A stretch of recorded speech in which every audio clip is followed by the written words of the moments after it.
ማንሰራራት ከወደቀበት መነሳት ካንቀላፋበት መንቃት ከድንዛዜ እንደው አወከን የማድረግ እሳቤ ነው።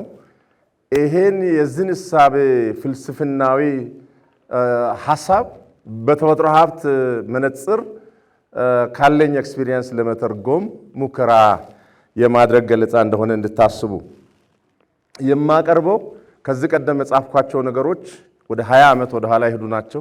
ሰርኩሌት አድርገዋል። ጆርናል ፔፐር ምናምን ያወጣሁት አሉ። እዚህ ያሁኑ የሚያተኩረው የለውጡ መንግስት ክቡር ጠቅላይ ሚኒስትራችን ወደ ስልጣን ከመጡ በኋላ በተሰሩ የማንሰራራት ስራዎች ከ2011 እስከ 2017 ያለውን የጊዜ ማዕቀፍ ላይ ያተኮረ መሆኑን እኔ አንድ ነገር ባሳያችሁ በዛ ጊዜ መሆኑን እንድታቁ ለማሳሰብ ነው።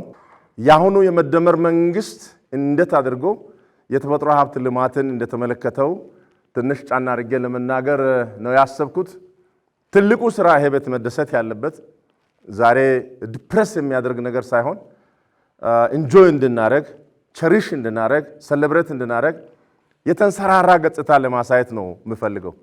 የሰው ፊትም እንድንሰራራ ነው የመንግስታችን ፍላጎት፣ ሰው ተኮር ስለሆነ መልካም ምድሩም እንድንሰራራ ነው የምፈልገው ተፈጥሮ ሀብት ተኮር ስለሆነ ወታች ከሆነ እሳቤ ወጥቶ በህብረት በህብረ ብሔራዊነት ማንሰራራት የሚለው ላይ እዛ ላይ ነው የምናገረውና የተፈጥሮ ሀብት ልማት እንዴት ይታያል የሚለውን የመደመር መንግስት ከ184 ገጽ ጀምሮ ስታዩ የግድ ደን አይልም አፈር አይልም፣ ግን between the lines you will find መጽሐፉን ደጋግሜ አይቼዋለሁ። ይህን መጽሐፍ አንብባችኋል ብዬ ተስፋ አደርጋለሁ። የምመለከተው የተፈጥሮ ሀብት ለስነ ምህዳር እና ለአፈር ውሃ ሽግግር ብሎም ደግሞ ለዘላቂ ግብርና ስርዓት ግንባታ ለምግብ ዋስትናችን እፈልገዋለሁ ነው የሚለው የመደመር መንግስት። ይህም በማድረግ የማይበገር ኢኮኖሚ ግንባታ ዓለም በስብሰባ ዓለም በኮንፈረንስ በጀት እየጨረሰ ክቡር ጠቅላይ ሚኒስትራችን እጃቸውን ጭቃ አስነክተው ህዝባችንን ሞቢላይዝ አድርገው የሚሰሩት የአየር ንብረት ጦስ ቀደም ሲልም በነበረው ከ16ኛው ከ15ኛው ክፍለ ዘመን ከሀገረ መንግስት ግንባታ ከመሳፍንቱ ፍትጊያ ጊዜ ጀምሮ ደንም አብሮ ሲፈተግ አብሮ ሲታሽ ስለመጣ ለአየር ንብረት ጦስ ተጋላጭ ሆና ይሄንን ወደ አይበገርነት ወደ መቋቋም መሻገር አለብን በሚል ነው። ትልቁ የመንግስታችን እይታ ደግሞ ትውልድን አሻግሮ የሚያይ ነው። የአሁኑን ትውልድ ለመጪው ዘመን የሚያዘጋጅ ነው። የመጪውን ዘመን እፍታ አሁን ማምጣት በአዲሱ ጄኔሬሽን ላይ እሳበን ማስረጽ ስለሆነ የተሻሻለና የለማ የበለጸገ ከተፈጥሮ ጋራ የታረቀ ውብና ለምለም በኢኮኖሚ የበለጸገ ሀገር ለቀጣይ ትውልድ የሚያሻግር እይታ እንዳለው ከዚህ መጽሐፍ ግንዛቤ ማግኘት ትችላላችሁ። and so awakening የሚለው የሚመጣው ከዛ የተነሳ ነው። ቅድም እንዳልኳችሁ የመንቃት ነገር ነው። ፍልስፍናዊ ትርጉሙ የህይወትን ዑደት ጨለማን ብርሃንን መድከምንና መበርታትን መተኛትና መንቃትን አፈር ይወለዳል። ታውቃላችሁ ይሄንን አፈር ይወለዳል፣ አፈር ያድጋል፣ ይጎለምሳል። ደግሞም ካልተመቸው ደግሞ ከታመመ ይታመማል፣ ይሞታል፣ ሞቶ ይቀበራል። ቤሪድ ሶይል የምንለው አለ። ድንጋይ ወደ ድንጋይነት ይቀየራል። ዳይጀኔሲስ የሚባል ፕሮሰስ አለ። እዛ ውስጥ ብዙ አላስገባችሁና ትንሣኤ አለ፣ ያንሰራራል የሚል እምነት አለ። ዛሬ ወደቀ ነገ የመነሳት ተስፋ አለው። ዛሬ አንቀላፋ ከእንቅልፉ ነቅቶ ከድንዛዜ አይናችንን የሆነ ነገር ጋርዶብናል። በጨለማ የሆነ ነገር ካባ አልብሶን አስተኝቶናል። አሁን መንቃት አለብን የሚል ክቡር ጠቅላይ ሚኒስትር አይናችንን ነው እየገለጡ ያለት አይደል? እንጦጦ ከኛ ጋራ እነ ምኒልክ አዲስ አበባን ከመሰረቱ ጀምሮ ይኖራል። ቀድሞ የነበሩ ሰፋሪዎች ባሉበት ጊዜ ምድር ከተፈጠረች አረቢያን ፔኒንሱላ አፕሊፍቱ ከሆነ ጀምሮ እንጦጦ አለ። ግን we never saw እንጦጦ in this በዚህ መልኩ አይተነው አናውቅም። ጫባራ ጩምጩራን በዛ መልኩ አይተነው አናውቅም። and what not ሌሎችንም እንደዚህ ጎጎራንም ሌሎችንም የእይታ ጉዳይ ነው። ውበትን የማድነቅ የሞተ ማንሰራራት እንደምችል የደከመ ለመበርታት እንደምችል ወደ ቀድሞ ጥንካሬው መመለስ ይችላል የሚል ነገር ነው። ስለዚህ ወደ ተፈጥሮ ሀብታችን ስናመጣ ተፈጥሮን ባለማክበራችን ከተፈጥሮ ጋር ተስማምተን ባለመኖራችን ግብርናችን ወድቋል፣ ኢኮኖሚያችን ወድቋል። ብዙ የፖለቲካ ግጭቶች ከተፈጥሮ መመናመን ጉዳይ ነው፣ በመሬት ጉዳይ ነው። አንተ የዚህ አካባቢ የለህም ከዚህ ውጣ የሚባለው እኮ የመሬት ጉዳይ እኮ ነው። ይሄንን ደን መንካት አትችልም፣ ይሄንን ውሃ ማልማት አትችልም። የተፈጥሮ ሽኩቻ አይደል? እንደውም ወደፊት ትልቁ የዓለም ጦርነት የውሃ ጦርነት ይሆናል የሚል ጽሁፎችን እናነባለን። ተረጅና ለማኝ ሆነናል። ነገር ግን ደግሞ ተስፋ አለን፣ እንበለጽጋለን። ይህንን የማንሰራራት እሳቤ የሚተረጉመው ከክቡር ጠቅላይ ሚኒስትር ባለፉት 7 ዓመታት የአረንጓዴ አሻራ መርሃ ግብር በሚያስጀምሩበት ጊዜ የተናገሯቸው መልእክቶች ላይ ሁለቱን ወስጄ ነው። ዛሬ የምንተክለው ችግኝ የነገን ትውልድ ያጸናል። የአረንጓዴ አሻራ መርሃ ግብር የዛፍ ተከላ ብቻ ሳይሆን ለቀጣይ ትውልድ የተሻለ አካባቢ፣ የተረጋጋ ስነ ምህዳር፣ የተሻለ ኢኮኖሚ ለማውረስ የሚደረግ ብሔራዊ ጥረት ነው። ይሄ ነው ፍልስፍናቸው። ይሄ ፍልስፍና ወደ ተፈጥሮ ሀብት ስንቀይረው እሳቤው የዛሬ ትውልድ ለነገ ትውልድ ያለበትን ኃላፊነት ያሰምራል፣ አጽንዖት ይሰጣል። ሳስቴናቢሊቲ የሚለው ዴፊኒሽን meeting the needs of the current generation without compromising the needs of the next generation ስግብግብ ሆነን ዛሬ በልተን ጨርሰን ዛሬ በቃ ሁሉ ነገር ለኛ ይድረስ የሚል ሳይሆን የነገን ጀነሬሽን እያሰብን ኢኮኖሚያችንን መምራት አለብን የሚል ነው። የዛሬ ተግባራችን የነገውን ሀገር ወይ ይገነባል ወይ ያፈርሳል። በዚህ እሳቤ ይገነባል የመገንባት እሳቤ ነው። ሌሎች የነገን ትውልድ አፍርሰው ነው የሄዱት፣ አባልተው ነው የሄዱት፣ አነካክሰው ነው የሄዱት። የደረቀና የተራቆተ አካባቢ አውርሰው ነው የሄዱት። እኛ ያንን መድገም የለብን፣ በእኛ ይብቃ፣ ትውልድ ይዳን የሚል እሳቤ ነው ክቡር ጠቅላይ ሚኒስትር ይዘው የመጡት። ስለዚህ የተሻለ ኢኮኖሚ ተመኙ፣ አገር ተረካቢ ለሆነው ትውልድ የሚለውን እንድንወስድ ነው ያመጣሁት። ሁለተኛው ንግግራቸው በ2016 ዓ.ም የአረንጓዴ አሻራ መርሃ ግብር ማስጀመሪያ ላይ ያደረጉት ንግግር ኮት አደርጋለሁ። ምንድነው ያሉት? አሁን ዛሬ የማንተክል የማንንከባከብ ከሆነ ከዓመታት በኋላ አፈር እየተሸረሸረ እየተወሰደ ያልቃል። ከተወሰነ ዓመት በኋላ እንተክል ብንል እንኳ የምንተክልበት መሬት አይኖርንም። የተቆረጠ ዛፍ በ3 ዓመት፣ በ5 ዓመት፣ በ10 ዓመት ሊተካ ይችላል። የተወሰደ አፈር ግን በ1000 ዓመት አይተካም። ፍልስፍናዊ የተፈጥሮ ሀብት ትርጓሜው ደን ማጣት ሊተካ የሚችል ክሳራ፣ አፈር ማጣት የትውልዶች ምግብ ህይወት ላይ መወሰን ነው። የደን ሽፋን የመሬት ያን ስንል ደንና አፈር አብረው የሚሄዱ ናቸው።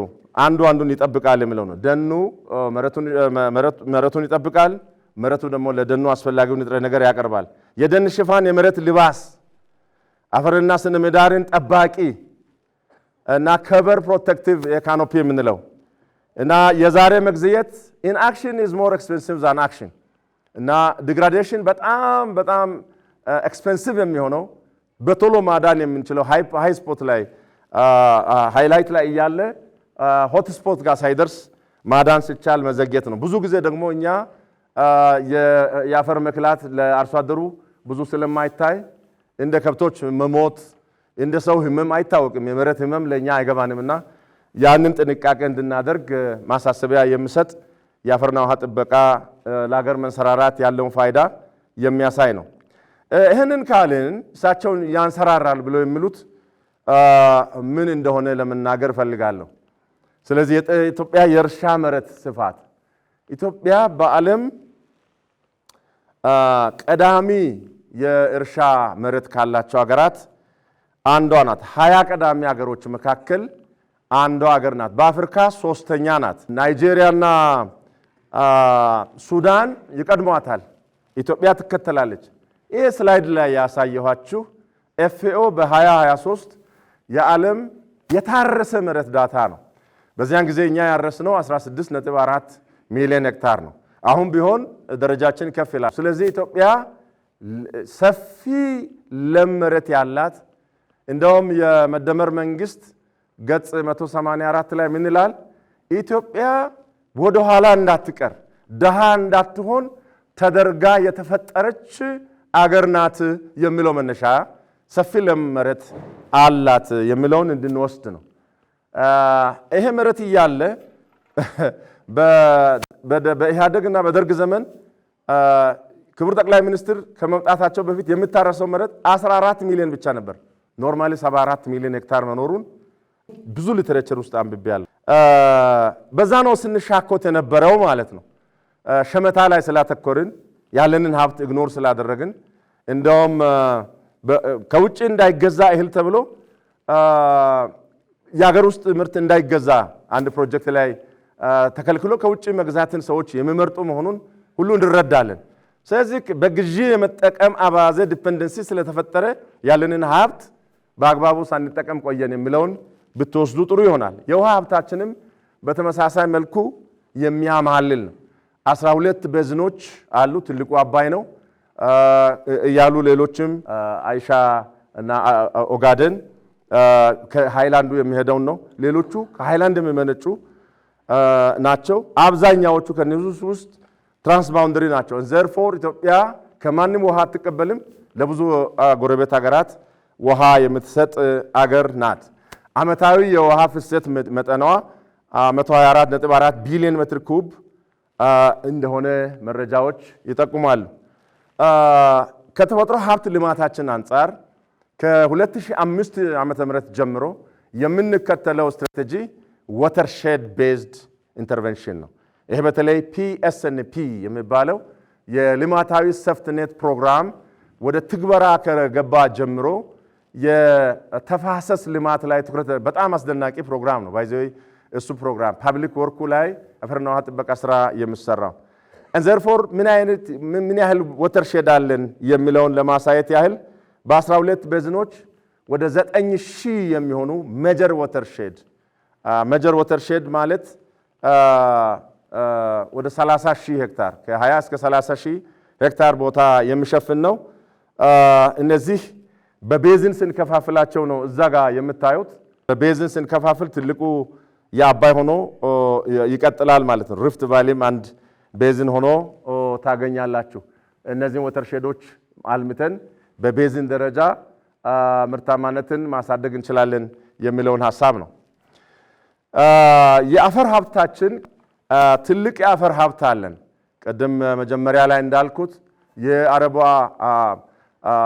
አፍሪካን ፔኒንሱላ አፕሊፍት በሚደረግበት ጊዜ that's the time of formation of the Rift Valley as well, and that formation of the Rift Valley volcanic eruption በጣም ሂውጅ የሆነ ቮልካኒክ ዳምፕ ስለተደረገ እጅግ በጣም ሪች የሆኑ የቮልካኖ የእሳተ ገሞራ ቅልጠተ አለት ያመጣው አፈር ለም የሆኑ አፈሮች በኢትዮጵያ ውስጥ ይገኛል። በዓለም ትልቅ የአፈር ሀብት ካላቸው 6 አገሮች ውስጥ ኢትዮጵያ ቀዳሚ ናት። የመጀመሪያው አገር እንደምታዩት ብራዚል ናት። አግሮኢኮሎጂዋ ሰፊ ስለሆነ ሰፊ የመሬት ሀብት የአፈር ሀብት አላት። ቆዳ ስፋቷም ያው ላቲን አሜሪካ ማለት ብራዚል የማለት ያህል ስለሆነ ኢትዮጵያ ካላት የቆዳ ስፋት አንጻር ያላት መሬት ቅድም እንዳልኳችሁ ከዳሎል ጀምሮ እስከ ዳሸን ተራራ ድረስ አግሮኢኮሎጂው ስነ ምህዳሩ በጣም ሰፊ ከመሆኑ ጋር የአየር ንብረቱም እንደዚሁ ክላይሜቱ and የቬጂቴሽኑ የተለያየ አይነት ስለሆነ ፋርሚንግ ሲስተሙም የተለያየ አይነት ዳይቨርሲፋይድ የሆነ ስለሆነ ዳይቨርሲፋይድ ሶይልስ have been formed 13 የተለያየ አይነት የተለያየ መጠንና ስርጭት በአገሪቱ ያሉት አፈሮች የሚገኙ ነው። በሚቀጥለው ስላይድ ላይ የማሳያችሁ የአፈሮቹን ስርጭት ነው። እነዚህ 13ቱ በኢትዮጵያ የሚገኙ አፈሮች ናቸው። ነገር ግን የኢትዮጵያን ግብርና ተሸክመው ያሉት 85% የኢትዮጵያ ግብርና የሚካሄድባቸው አፈሮች እነዚህ ከፊታችሁ ያሉት 6ቱ አፈሮች ናቸው። ቨርቲሶል የምንለው ትልቁ አፈር ነው። ይሄ አዲስ በ2024 ያሳተምነው የአፈር ካርታ መረጃ ነው። ቀደም ሲል ቨርቲሶል ዳታችን 8% አካባቢ ነበር። አሁን በተሻሻለው ካርታ ቨርቲሶል የምንለው ኮትቻ አፈር ትልቁን የሀገራችንን መሬት የሚሸፍን 8.5 ሚሊዮን ሄክታር በደጋው ብቻ ያለ አፈር መሆኑን እናያለን። ይሄ አፈር በንጥረ ነገር ይዘቱ ኬሚካሊ በጣም ለም የሆነ ነገር ግን ፊዚካል ሊሚቴሽን ያለው ነው። በብዛት ጋምቤላን፣ ሁመራን፣ መተማን፣ ማዕከላዊ ሸዋን፣ ወሎን የመሳሰሉ እና ደግሞ ዲፕሬሽንስ፣ ፉትሂልስ እና በተራራ አካባቢዎች ያሉ ሸለቆዎች ላይ ከአሉቪያል እና ኮሉቪያል ብለን የምንለው ሂደት የፈጠረው ሉቪሶል የምንለው ሉቪሶል የሚለውና ታች መጨረሻ ላይ የተቀመጠው ኒቲሶል ብለን የምንጠራቸው ቀይ አፈሮች ናቸው። እነዚህ በአሜሪካኑ ክላሲፊኬሽን አልፊሶል ብለን የምንጠራቸው እጅግ በጣም ዲፕ የሆኑ እስከ 15-20 ሜትር ጥልቀት ያላቸው በባዛልት ድንጋይ ላይ ወይዘር አድርጎ ባዛልቱ ሙሉ ወይዘር ሲያደርግ ፎርም ያደረጉ ዲፕ ሶይልስ ናቸው። እነዚህ አፈሮች ምዕራቡን የሀገራችንን ክፍል እስከ አሶሳ ነጆ ድረስ ከፋን ይዞ የሚሸፍኑ ናቸው። ሉቪሶል የምንለው በተለይ ጣና አካባቢ የጣና ቤዝንን ይዞ ምዕራብ አማራን፣ ጎጃምን የሚሸፍን እጅግ በጣም ለም አፈር ነው። የእነዚህ አፈሮች መሰረታዊ ችግር አስዳማነት ነው። ካምቢሶል የምንለው ጀምብል ሶይል የምንለው አይነት ነው። ገና በፎርሜሽን ሂደት ያለ ያንግ ሶይል ነው። ብራውን ሶይል ነው። ለምነቱም ጥሩ ነው። አንዳንድ ጊዜ ድንጋያማ ሊሆን ይችላል። እነዚህ አፈሮች በአጠቃላይ የኢትዮጵያን ግብርና የሚወክሉ ናቸው። ወደ ትግራይ ብትሄዱ ኖርዝ ኢስተርን ሃይላንድስ ብለን የምንላቸው ለፍቶሶል እጅግ በጣም ለም ግን በጣም እጅግ ስስ የሆነ ይሄም አፈር ገና በመፈጠር ሂደት ኢንሰፕሽን ስቴጅ ላይ ያለ አፈር ስለሆነ ንጥረ ነገር ይዘቱ በጣም ከፍተኛ ሆኖ ግን ጥልቀቱ ከ15-20 ሴንቲሜትር የማይበልጥ እጅግ በጣም ታጥቦ የሚሄድ እሱ ላይ ሆኖ ሰዎች የሚራቡበት አፈር ነው። ሉቪሶል የምንለው ደግሞ የደለል አካባቢ ወንዞች፣ ሸለቆዎች ተከትሎ የሚሄድ አፈር። እነዚህ አፈሮች ኢትዮጵያን ተሸክመዋል። ሌሎቹ መኖራቸውን ለማሳወቅ ያህል መጠናቸው፣ ስርጭታቸው ትንሽ ነው የሚለውን ካያችሁ በዓለም ደረጃ ዓለም የእጽዋትና የእንስሳት ብዝሃ ሕይወት የዓለም ንብረት ነው። አንድ ምሳሌ ልንገራችሁ። ቡና በ1970ዎቹ ብራዚል ላይ ኮሎምቢያ ላይ ከፍተኛ የሆነ የቡና በሽታ ተከስቶ ነበረ። ኮፊ ቤሪ ዲዚዝ የቡናን ፍሬውን የሚያበሰብስ ፋንጋል በሽታ ተከስቶ ምንም አይነት መድኃኒት በጠፋበት ጊዜ መተው ከከፋ ከጅማ የእኛን ዝርያ ወስደው በማዳቀል የነዛን ሀገሮች ቡና ማዳን ተችሏል። ስለዚህ አንድ ሀገር ውስጥ ያለ ባዮዳይቨርሲቲ የዓለም ሀብት ነው። የኢትዮጵያ ሀብት ብቻ አይደለም። ሌላ ምሳሌ ልጨምርላችሁ። ሞልት ባርሊ ወይንም የብቅል ገብስ ብለን የምንጠራው እሱ ገብስ አሜሪካኖች ኮንሱመር ሶሳይቲ ስለሆነ በጣም ይፈልጉታል። በ1960ዎቹ ከፍተኛ የሆነ ባርሊ የሎ ድዋርፍ BYD የሚባል በሽታ ዋይፕ አድርጎባቸው ካሊፎርኒያ ላይ መተው ኢትዮጵያ ውስጥ ላንድሬሶችን ከፍቼ ከሰሜን ሸዋ ወስደው አዳቅለው ያንን ምርት ማዳን ችለዋል። የዓለም ሀብት ነው። ኢኮሲስተም ሰርቪስ ነው። ሂዩማኒቲ የሚጠቀምበት ነው። ደን ስንል በተለይ እጽዋት ስንል 75% የአጠቃላይ የዓለም ብዝሃ ሕይወት በደን ውስጥ ይገኛል። ደንን በምናጣበት ጊዜ የምናጣው የእንስሳትን ሀቢታት ነው፣ ሼልተር ነው፣ and plant species loss ነው የሚገጥመን። ስለዚህ ባዮዳይቨርሲቲ በሀብትነቱ የአንድ ሀገር ብቻ አይደለም። 30 ቀዳሚ ብዝሃ ሕይወት ካላቸው ሀገሮች ወደ 6000 በላይ የእጽዋት ዝርያ፣ የእንስሳት ማማልስ የምንላቸው ወፍ፣ በጣም ኢንትረስቲንግ ነገር ኢንደሚዝም which means something that exists only in Ethiopia, origin and the center of diversity. ኢትዮጵያ የሆነችበት ቡና የኢትዮጵያ ነው፣ ጤፍ የኢትዮጵያ ነው፣ እንሰት የኢትዮጵያ ነው፣ የቢራ ገብስ የኢትዮጵያ ነው ወዘተረፈ። ሀብታም አድርጎ ፈጣሪ የፈጠራት አግሮ ኢኮሎጂው የተመቸ 30ውንም ቀን 12ቱንም ወራት እጽዋት ማደግ የሚያስችል በውስጡ ደግሞ አቅፎ ብዙ ብዝሃ ሕይወት የሚይዝ አገር መሆኑን አፕሪሺየት አድርጓቸው ኢትዮጵያ እንድትወዷት። ኢትዮጵያ የምታማልል አገር ናት ብለው ክቡር ጠቅላይ ሚኒስትር ሲሉ የገባቸው ነገር ስላለ ነው። እኛ በሙያው ኖረን ይሄን በዚህ ልክ ካልተረዳን ጥሩ ስለማይሆን በፍቅር በደስታ ኢትዮጵያ እንድናገለግል ውብ አገር የታደለች አገር በእኛ አያያዝ የደህየች የተጎሳቆለች አሁን ግን የማንሰራራት መሪ የማንሰራራት እድል የማንሰራራት ስርዓት የመጣላት ሀገር መሆኗን እንድታዩ ነው የኔ ፕሬዘንቴሽን ዓላማ።